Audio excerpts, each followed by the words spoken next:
অতই তুমি পরম দেশে আমার সঙ্গে উপস্থিত হইবে। Hallelujah, hallelujah. তাহলে প্রভু যিশু বলছেন, সত্য সত্য আমি তোমাকে বলছি, অতই তুমি পরম দেশে যাবে। হালেলুয়া। আমরা বাঙালি লোকেরা সত্যি সত্যি খুবই ধর্মভীরু লোক। আসল ঈশ্বরের আসল কাজ করতে আমরা ভালোবাসি না, ঈশ্বর কি বলেছে আমরা সেটা করতে ভালোবাসি না, কিন্তু আমাদের মন গড়া জিনিস করতে আমরা খুব ভালোবাসি। যেমন ভোরবেলা উঠে পাড়া ঘুরে ঘুরে ফুল তোলা, হ্যাঁ কি না? পাড়া ঘুরে ঘুরে ফুল তোলা, বেলপাতা কুড়ানো, দুর্ভ ঘাস কুড়ানো, এই কুড়াতে কুড়াতে সব জীবন চলে গেল, বুড়ো হয়ে গেল, কে যে ঈশ্বর এখনো জানতে পারে, হ্যাঁ কি না? হালেলুয়া।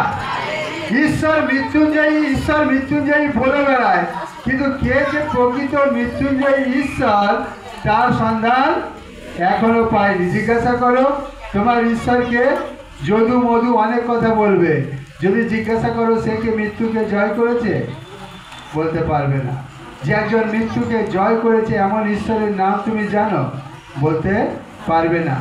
দুটো মাত্র মানুষের কথা যিশুর পাশে দুজনকে ক্রুশবিদ্ধ করা হয়েছে, তারা দুজন কেউ সৎ ছিল না, দুজনেই দস্যু, দুজনেই ডাকাত, দুজনেই নরঘাতক।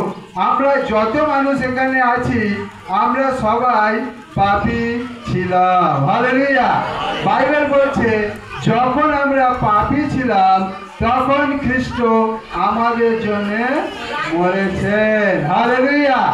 সেই জন্যে কেউ যেন গর্ব না করে যে আমার ভালো কাজের জন্য আমি পাপ থেকে উদ্ধার পাব। অনেকে প্রভু যিশুকে বিশ্বাস করে, কিন্তু এখনো মনে করে যে ঘরে গোবর জলটা না দিলে যেন। হালেলুয়া। এখনো কি সে বিশ্বাসী হয়েছে? মোটেই হয়নি।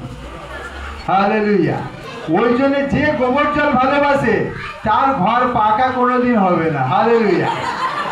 কারণ সে গোবর জল নেতা দিতে চায়। পাথর বসালে কি আর গোবর জল দিতে পারবে? পূর্ণিমা দিন যেই থেকে গোবর দেওয়া বন্ধ করেছে, ছাদ ফেলা ঘর এখন পাথর বসানো শুরু। হালেলুয়া। সেই জন্যে দুজন দস্যু, বোঝার বিষয় আছে এখানে, দুজন দস্যু। একজন দস্যু বলছে তুমি নাকি খ্রিস্ট, আমি শুনেছি তুমি খ্রিস্ট, তুমি মৃতকে জীবন দিয়েছ, অন্ধকে চলার শক্তি দিয়েছ, তাহলে এক কাজ করো, তুমি যদি খ্রিস্ট হও তাহলে তুমি ক্রুশ থেকে নামো না বাবা, কেন কষ্ট ভোগ করছো, তুমিও নামো আর আমাদেরকেও বাঁচাও। দেখো তার সঙ্গে আরেকজন দস্যু আছে, আরেকজন নরঘাতক আছে, সে আজকের মৃত্যু সজ্জায় গিয়ে বুঝতে পারছে রিয়াল লাইফটা কি, জীবনের আসল রহস্য কোথায়। তখন সেই দ্বিতীয় দস্যুটা বলছে এই তুমি কি ঈশ্বরকে ভয় করো না? দেখো আমরা চুরি করেছি, নরহত্যা করেছি, আমাদের মৃত্যু হচ্ছে, ক্রুশবিদ্ধ হচ্ছি, এটা আমাদের প্রাপ্য, কিন্তু এনাকে দেখো ইনি কোনো অন্যায় করেনি, অথচ এনাকে আমাদের সমান শাস্তি পেতে হচ্ছে। একটা কথা সে বলেছে, হে প্রভু, কি বলেছে? হে প্রভু, যখন তুমি তোমার রাজ্যে আসবে এই অধমকে তুমি স্মরণ করো। Hallelujah, hallelujah. ওই জন্য প্রভু যিশু বলছে আমি ধার্মিকদের জন্য আসিনি। যদি কেউ মনে করে, স্বপন যদি মনে করে আমি বিএ পাস, ফিলোসফি অনার্স, আমার জ্ঞান বুদ্ধি দিয়ে আমি ঈশ্বরকে জেনেছি, আমি ঈশ্বরকে লাভ করব, আমার মতো মূর্খ পৃথিবীতে আর কেউ নাই। হালেলুয়া।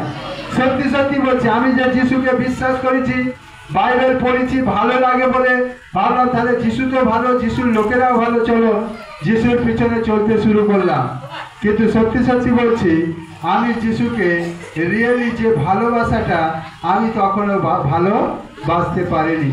রিয়েলি যে অনুতাপ, দেখবে যখন তুমি ভুল করো, স্বীকার যদি না করো, তখন তুমি অনেক কথা বলবে। ধরো স্বামী স্ত্রীর মধ্যে আছো, তুমি ভুল করেছো, স্বামীও ভুল করে, স্বীকার করে না, তর্ক করে, তুমিও ভুল করেছো, স্বীকার করো না, তর্ক করছো।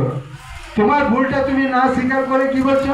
তুমি করো না, তুমি সেদিনে করলে, তুমি ওই করলে, তুমি তাই করলে, তর্ক বাড়বে, অশান্তি বাড়বে, জীবনে কোনোদিন শান্তি পাওয়া যাবে না। কিন্তু যদি কেউ তার ভুল বুঝে সে যদি স্বীকার করে, তখন দেখবে তার স্বামী হোক, তার মা হোক, তার ভাই হোক, তার বোন হোক, তার সেই ভুল ক্ষমা চাওয়ার পরে যদি কেউ ক্ষমা করে দেয় তার, তখন সে অবশ্যই কাঁদবে, তার চোখে জল অবশ্যই বেরোবে, বলবে আমি এমন পাপ করেছি, আমার বোন আমাকে ক্ষমা করে দিল, হালেলুয়া। তখন তোমাকে ধন্য মনে হবে। আমি ওই রকম একদিন প্রভু যিশুকে জানার পর বাইবেল পড়ি, ট্রেনিং করছি। এমন দিন ছিল, দাড়ি ফেলার জন্য 50 পয়সা ব্লেডের দাম ছিল তখন। 50 পয়সা ব্লেড মানে দাড়ি ফেলা ব্লেডও আমার ছিল না, হালেলুয়া। কিন্তু একদিন অজ্ঞাত পরিচয় এক ভাই এসে আমাকে একদিন 100 টাকা দিয়েছিল। আর সেই দিন আমি বলেছিলাম আমার লাগবে না, বলছে না তুমি রাখো। আর তারপর আমি যখন রাতের অন্ধকারে দিয়েছিল, আমি প্রার্থনা সভাতে এসে, আমরা যেখানে প্রার্থনা করি ইংরেজিতে ওটাকে চ্যাপেল বলে, আমি সেখানে এসে যখন দেখলাম আমি সামনে বসতাম, আর আমি সেদিন সন্ধ্যাবেলার ডিভোশনে আমি পিছনে বসে বাইবেলের মাথাটা রেখে, আর আমি সেদিনে রিয়েলি কাঁদছিলাম, অনুতাপ করছিলাম, প্রভু যিশুকে বলছিলাম, প্রভু আমি তোমার বাক্য ভালো বলে আমি পড়েছি, খুব সুন্দর বলে আমি পড়েছি, কিন্তু আজকে তুমি প্রমাণ দিলে যে সত্যি তুমি প্রভু। যখন কেউ তোমার সঙ্গে থাকবে না, তখন আমি তোমার সঙ্গে আছি, হালেলুয়া, হালেলুয়া, হালেলুয়া। আর যখন আমরা সুশান্তদার বাড়ি থেকে যখন আমরা এখানে প্রথম, গত বছর, আজকে 1 বছর হলো, প্রভু যিশু ধন্যবাদ দিই, 1 বছর আগে যখন আমরা গুড ফ্রাইডে এখানে করি, ভিলা ভাড়া আর গুড ফ্রাইডে আর ইস্টারে মোট 4,500 টাকা, তারপরে ঘুগনি, তারপরে দই মিষ্টি সব কিছু করে আমি আর তখন শূন্য হাতে এখানে এসেছিলাম। কিন্তু ঈশ্বরের কাছে আমাদের প্রার্থনা ছিল, আমাদের সমস্ত বিশ্বাসী ভাই বোনদের মনে ঈশ্বর কথা বলেছিলেন। আমি কি বলবো, সেদিনে আমার চোখে জল পড়েছিল। ঈশ্বর বিশ্বস্ত সর্বদা, হালেলুয়া। তিনি প্রাণ চালে বলছে